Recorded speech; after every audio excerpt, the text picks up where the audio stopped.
The answers have been protected for centuries. The answers have been protected for centuries.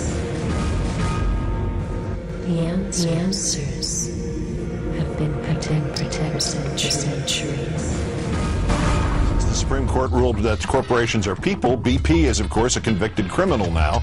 And although any criminal investigator will tell you the importance of preserving the scene of the crime and any evidence, in this case, the scene of the crime is being managed by the convicted criminal, who just happens to be suspect number one this time out as well. So the shocker in our fourth story, it looks as if someone is destroying evidence at the scene of the crime. Despite BP's claim of openness, the public beaches are still being run like private ones. Virtually every media outlet by now has its own story of access denied.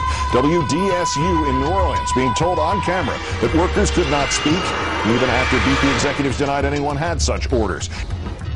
The spill plan that BP had that has been reported widely was talking about protecting walruses and sea otters, and a main point of contact is somebody who had died 5 years before the plan was ever created. Did BP really take this seriously?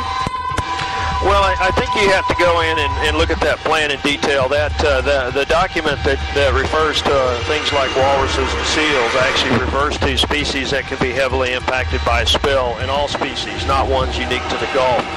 KHOU talking to a BP operator in Houston who calls the spill hotline a diversion to stop callers from getting through, claiming, though BP denies this, that other operators do nothing with the calls. Quote, they just type blah, blah, blah, no information, just blah, blah, blah.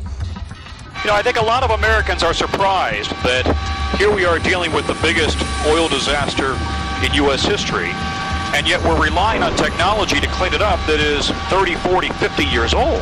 Has the technology to clean up a spill just simply not advanced? And if not, why not?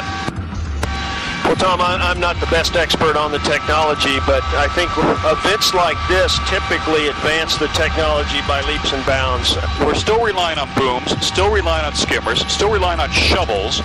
40 years after the X-Dock spill in the Gulf of Mexico, why don't you have giant vacuum-sucking tubes? Why don't you have the most high-tech 21st century type of response to this? Tom, I think that probably part of the reason is there have been so few big spills. Let's just talk about oil spills from the last decade in one country on Earth. Let's just pick the United States.